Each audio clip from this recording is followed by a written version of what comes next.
नमस्कार आप सभी को। हमारे समय की कविता कार्यक्रम की इस कड़ी में मैं आपके लिए आज एक बहुत युवा और बहुत बेहतरीन शायर और कवि की रचनाएं लेकर आया हूं। उनका नाम है विजय राही।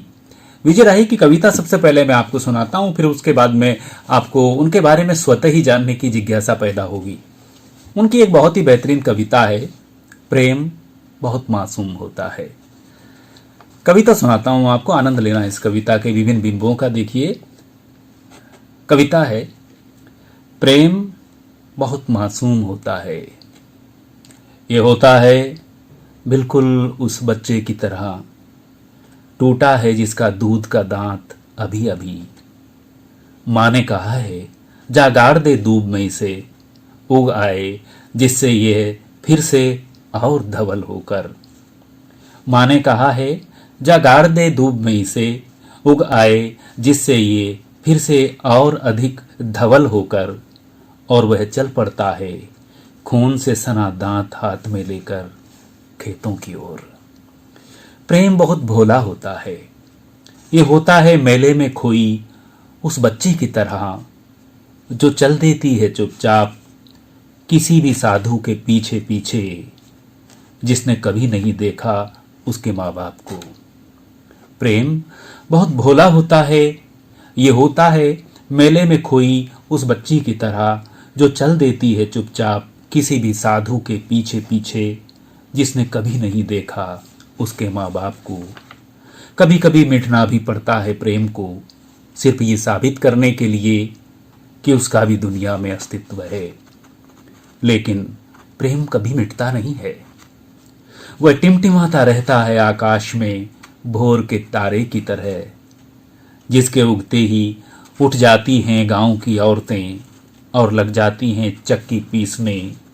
बुजुर्ग करने लगते हैं स्नान ध्यान, और बच्चे मांगने लग जाते हैं रोटियां, कापी किताब पेंसिल और टाफियां।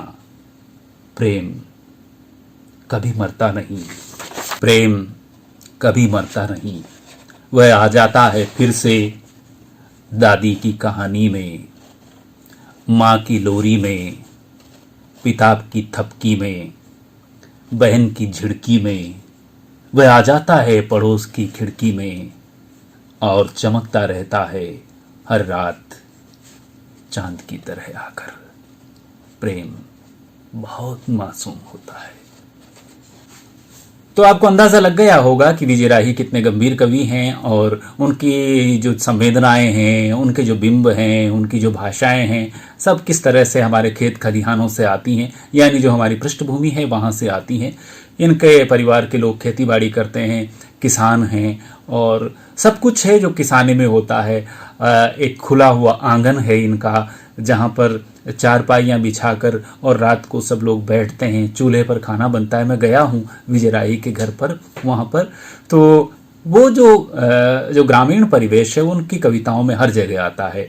अगली कविता आपको सुनाऊं इससे पहले मैं आपको बता दूं कि उनकी रचनाएं हंस, मधुमती, पाखी, सदा नीरा, समकालीन जनमत, दैनिक भास्कर, राजस्थान पत्रिका और जितनी भी पत्र पत्रिकाएं हैं, हिंदी जगत की साहित्यिक पत्र पत्रिकाएं, उनमें सब में छपती रहती हैं।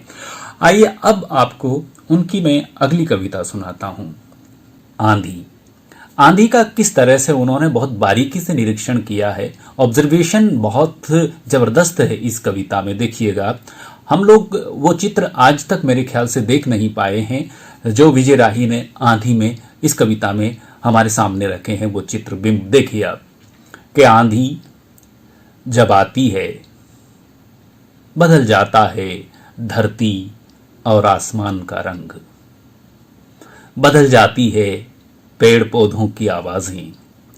आंधी जब आती है बदल जाता है धरती आसमान का रंग, बदल जाती है पेड़ पौधों की आवाजें। चला जाता है सबके चेहरों से नूर, शरीर के साथ साथ आत्मा तक जमा हो जाती है ढेर सारी धूल। चला जाता है सबके चेहरों से नूर, शरीर के साथ साथ आत्मा तक जमा हो जाती है ढेर सारी धूल। आंधी जब आती है कर देती है बहुत कुछ इधर का उधर, आंधी में चला जाता है अनवर का कोट राधा के आंगन में। ये पंक्ति देखना आप, इस पर ध्यान देना आप लोग कि आंधी में चला जाता है अनवर का कोट राधा के आंगन में, कि आंधी में चला जाता है अनवर का कोट राधा के आंगन में, फिर वहीं फंस कर रह जाता है दीवार पर लगे तारों में। आंधी में चला जाता है अनवर का कोट राधा के आंगन में, फिर वहीं फंस कर रह जाता है दीवार में लगे तारों में। आंधी में ही चला जाता है मोहन का रुमाल शबीना की छत पर, और उलझ कर रह जाता है टीवी के एंटीने में। आंधी में चला जाता है कवि का मन कहीं दूर अपने प्रिय के पास, और वहीं ठहर जाता है। आंधी में चला जाता है कवि का मन कहीं दूर अपने प्रिय के पास, और वहीं ठहर जाता है। आंधी के थम जाने तक जब वह वापस आता है, तब उसके साथ में होती है कविता। कविताएं कवि मन में चलने वाली आंधी की बेटियां हैं। कविताएं कवि के मन में चलने वाली आंधी की बेटियां हैं। आंधी जब आती है बदल जाता है धरती और आसमान का रंग, बदल जाती है पेड़ पौधों की आवाजें। कुमार विजय, आपको बता दूं कि गजलें और कविताएं समानांतर रूप से लिखते हैं। आपके बारे में मैं थोड़ा सा और बता दूं, आप राजस्थान साहित्य अकादमी उदयपुर में भी किसी कार्यक्रम में कविता पाठ कर चुके हैं। आकाशवाणी जयपुर में भी आपका कविता पाठ हो चुका है, और एक महत्वपूर्ण उपलब्धि उनके हिस्से में है दैनिक भास्कर का युवा प्रतिभा खोज प्रोत्साहन पुरस्कार 2018। ये बहुत ही महत्वपूर्ण पुरस्कार है जो उनको मिला, और कलमकार मंच का राष्ट्रीय कविता का पुरस्कार जो द्वितीय पुरस्कार 2019 का, वह भी विजय राही को मिल चुका है। अब एक कविता मैं आपको विजय राही की ऐसी सुना रहा हूं जिसे सुनकर और जिसे पढ़कर हमारी जो मातृशक्ति है, जो हमारी बेटियां हैं, उनका जीवन कई बार ससुराल में किस तरह रहता है, कितने संकटों में उनका जीवन रहता है, कितनी अनिश्चितता उनके जीवन में रहती है, इस चीज को उन्होंने बहुत बारीकी से महसूस किया। 1 घंटे में लहसुन छीलती है फिर भी छिलके रह जाते हैं। 2 घंटे में बर्तन मांजती है फिर भी गंदगी छोड़ देती है। 3 घंटे में रोटी बनाती है फिर भी जली कच्ची पक्की। 1 घंटे में लहसुन छीलती है फिर भी छिलके रह जाते हैं। 2 घंटे में बर्तन मांजती है फिर भी गंदगी छोड़ देती है।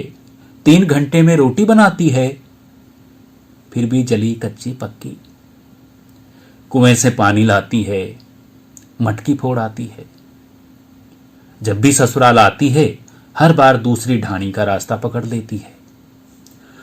औरतें छेड़ती हैं तो चुप हो जाती है, ठसक से नहीं रहती।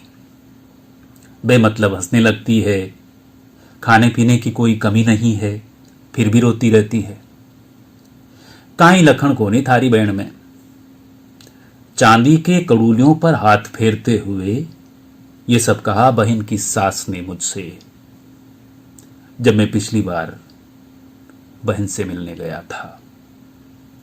मैंने घर आकर मां से कहा कि छुटकी पागल हुई है, सास ने उसको जिंदा ही मार दिया है, कुएं में पटक दिया तुमने उसे। मैंने घर आकर मां से कहा कि छुटकी पागल हो गई है, सास ने उसको जिंदा ही मार दिया, कुएं में पटक दिया तुमने उसे। लोगड़ी के पल्लू से आंखें पोंछते हुए मां ने कहा, तू यह बात कोई और सु मत कह दीजियो, मारी बेटी तो खूब मजा में है। ये एक मां अपनी बेटी का घर बनाए रखने के लिए कितनी सच्चाइयों को छुपाती है। विजय राही, ये तुम्हारी कविता बहुत बड़ी कविता है भाई, अंदर से हिला दिया। तो साथियों, 3 कविताएं आज मैंने विजय राही की आपको सुनाई। कविताएं बहुत सारी हैं, उन्होंने मुझे जो भेजी हैं उनकी अच्छी कविताएं, लेकिन मुझे लगता है कि आपको उनके संग्रह का इंतज़ार करना चाहिए शेष कविताओं को पढ़ने के लिए, और मुझे लगता है कि वो इस काम में लगे होंगे। और मैं बहुत ही आभारी हूँ आपका कि आपने इस कार्यक्रम को यहाँ तक सुना और मेरे चयन पर आप लोग विश्वास करते हैं, आप लोग आते हैं, इस प्रोग्राम को देखते हैं, तो मुझे अच्छा लगता है। और निश्चित रूप से आज के इस कार्यक्रम को देखकर आप अन्य जो हमारे गंभीर रचनाकार हैं, जो बहुत मेहनत से और बहुत ही शिद्दत से कविताओं में काम कर रहे हैं, नई चीज़ों को ला रहे हैं, युवा कवि, ऐसी कविताएं मैं आपके लिए लाता रहूँगा। मेरा आपसे इतना ही कहना है कि अगर आप कुछ अच्छी गंभीर रचनाएं सुनना चाहते हैं और इस YouTube के झूठ और फूहड़ता में से कुछ नगीने आपके बीच में आते रहें, तो इस चैनल को सब्सक्राइब ज़रूर करिए, क्योंकि मेरी दृष्टि में ऐसे बहुत सारे रचनाकार हैं जिनकी रचनाएं आप तक पहुंचनी चाहिए। भाई विजय राही को मैं बहुत बधाई देना चाहता हूं और उनके कविता में उनके उज्जवल भविष्य की बहुत शुभकामनाएं देता हूं। आज आपने इस कार्यक्रम को यहाँ तक सुना तो बहुत अच्छा लगा। चैनल को सब्सक्राइब ज़रूर करिएगा, क्योंकि बहुत जल्दी ही हम 1000 सब्सक्राइबर पहुँचने वाले हैं और इसमें आपका योगदान भी महत्वपूर्ण रहेगा। तो आज बस यहीं तक। अगले कार्यक्रम की प्रतीक्षा कीजिए, जल्दी ही एक और अच्छे कवि की रचनाएं लेकर आपके सामने हाजिर होऊंगा। नमस्कार।